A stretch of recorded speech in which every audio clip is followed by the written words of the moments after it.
She said it was just a friendship with our new neighbor, until I realized no one looked me in the eye when we were all together. I don't know exactly when it started, but at some point, I stopped feeling like part of the conversation, even when I was standing right there in the same room with all three of them. When our new neighbors moved in, I didn't think much of it. Nice couple, a little younger than us, moved into the townhouse directly across the street. He was quiet, one of those nod and smile guys. She was more outgoing, a little intense, but friendly. Their names were Mark and Lila. My wife, Claire, met Lila first. Said she bumped into her while checking the mail. The next thing I knew, they were getting coffee, walking together in the evenings, texting back and forth like old college friends. It was nice at first. Claire had always been a little introverted, so seeing her light up around someone new made me happy. I figured it was just a neighborly connection, nothing more. But then, it became a routine. Almost every night, Claire would go over to Lila's. Just for a glass of wine, she'd say. Sometimes I was invited too, but not often. And when I was, something always felt off. The first time we all had dinner together, the four of us, I noticed it. Little things. Like how Lila laughed a little too hard at Claire's jokes. Or how Claire would glance at her before answering certain questions, like they shared some unspoken joke I wasn't in on. And then there was Mark. He barely said a word all night. And when he did, it felt rehearsed. Polite, but cold. Detached. At first I thought maybe I was imagining it. Being paranoid. But the more time we all spent together, the more I felt it. Like I was the extra piece in a puzzle I used to fit into. It wasn't just that Claire and Lila were close. It was how they moved around each other. Too easily. Too familiar. Like people who had skipped the getting to know you phase and gone straight into something deeper. One night, I asked Claire about it. You and Lila seem really close. She smiled. Yeah, I guess we are. She's just easy to talk to. Do you talk to her more than you talk to me? It came out before I could stop myself. She laughed it off. Don't be weird. And that was that. But I couldn't stop thinking about it. Every time she went over there, she stayed later. Sometimes past midnight. I'd hear her come in quietly, trying not to wake me up. Sometimes I pretended to be asleep. Sometimes I wasn't. One night, I got up to use the bathroom and saw her phone light up on the counter. A message from Lila. I didn't open it, but I saw the preview. Still thinking about what you said. What did she say? The next time we all had dinner together, I watched them more closely. Claire and Lila sat next to each other.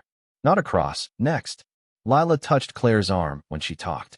Claire leaned in when Lila laughed. Mark was quiet as usual, sipping his drink, occasionally checking his phone. And I realized, he never looked at me either. None of them did. It was like I wasn't there. That night, Claire said she was going to help Lila reorganize her kitchen. At 10 p.m. She didn't come back until 1:30 a.m. I asked her if everything was okay. She said they lost track of time. I asked if Mark was home. She said no, he was working late. And something in her voice. It was calm. Too calm. Like someone who'd already rehearsed the answers. That's when the idea hit me. What if something was going on between Claire and Lila? It sounded crazy. But was it? I started paying attention. Looking for patterns. Watching how often they texted. How often they ran errands together. How often Claire started leaving the room to take calls. One day, I mentioned casually that we should all take a weekend trip somewhere, the four of us. Claire hesitated. I don't think Mark's into that kind of thing. What about Lila? Maybe. I don't know. What? Just thought it might be nice. You know, to spend time together. As couples. She shrugged it off. Later that night, I saw another text from Lila pop up. We need to be more careful. I couldn't stop staring at the message. We need to be more careful. I didn't even mean to see it. Her phone lit up while she was in the shower, and it was right there on the counter. Just a preview. No context. No name, even. But I knew who it was from. And suddenly everything I'd been brushing off, every glance, every late night, every too soft laugh, felt different. Felt real. I didn't confront her right away. Mostly because I didn't know how. What was I going to say? Hey, are you in a secret relationship with our neighbor, and is her husband helping you cover it up? I'd sound insane. So I did what people do when they're desperate for the truth but afraid of the answer. I watched. Claire became different. More distant. Not angry, not cold. Just distracted. She stopped asking about my day. Stopped making plans for us. When we watched TV together, she was always half on her phone.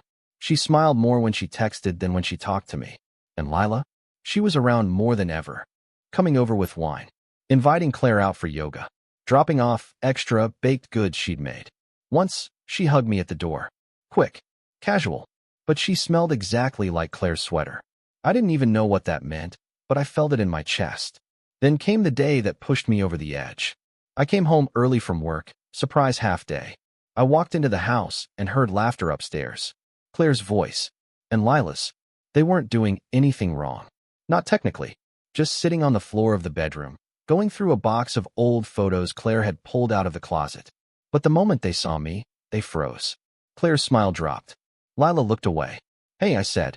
Didn't know we were having company. Claire cleared her throat. Yeah, we were just going through some stuff. You don't usually do that with company. Well, Lila wanted to see some pictures of us from college. I looked at the box. It was photos from our relationship. Stuff I hadn't looked at in years.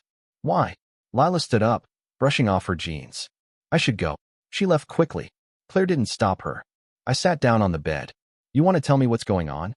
Claire blinked. What do you mean? Come on, Claire. She folded her arms. You're acting weird. I'm acting weird. You're the one sneaking around with the neighbor like you're in some secret club.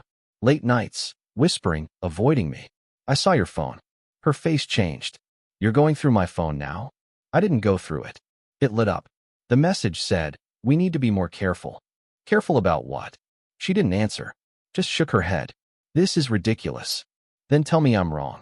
Tell me I'm being crazy and that nothing's going on. Silence. She got up and left the room. That night, we barely spoke. I didn't sleep. I kept replaying every moment in my head. Every clue. Every time she came home late. Every excuse. Every time she smiled at her phone and not at me. I even thought about confronting Mark. But what would I say? Hey man, I think your wife is having an affair with mine, and you might be helping cover it up? Again, insane. But I couldn't shake the feeling that something was happening right in front of me, and I just didn't have the last piece yet. A few days later, I came home from work to find Claire's car missing. Not weird. But then I saw something. Across the street. Lila's house. Through the window, barely visible, two figures sitting close together. Claire and Lila. No Mark in sight. I stood there on the sidewalk for way too long. Just watching. Waiting. Hoping for some innocent explanation I already knew wasn't coming.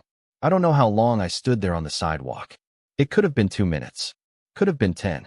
I just remember staring through that window, watching the silhouettes of my wife and our neighbors sitting close, talking, heads tilted toward each other like something out of a scene I wasn't supposed to witness.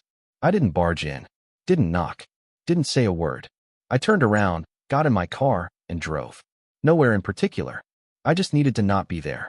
I ended up in a parking lot near the park where Claire and I used to walk when we first moved into the neighborhood. I sat in the car, engine off, phone in my hand, staring at her contact. I didn't call. I didn't know what I'd say that I hadn't already said, or imagined saying 100 different ways.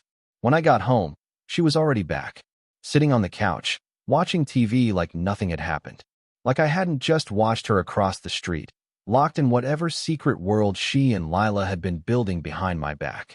Hey, she said, like it was any other night. You were at Lila's. She didn't even blink. Yeah, she was having a rough day. Rough enough for 3 hours of silence and no texts. Claire turned the volume down on the TV. Are we doing this again? Doing what, Claire? Me asking basic questions about where my wife is and who she's with? Yeah, I guess we are. She exhaled. Looked tired. Or maybe just done. I don't know what's going on with you lately. That line.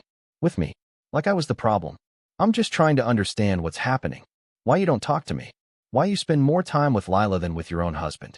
Why you both act like you've got some shared secret every time I walk in the room. She looked me dead in the eye. There is no secret. But she said it like someone who wants to believe it's true. And that's what killed me the most. The next day, I did something I'm not proud of. I checked her location history. We'd shared it before, for emergencies, for convenience. She probably forgot it was still on. And yeah, maybe it was crossing a line. But I needed to know what I couldn't seem to ask out loud anymore. And sure enough, that same night I saw her through Lila's window. She'd been there for over 4 hours. The next few days were a blur.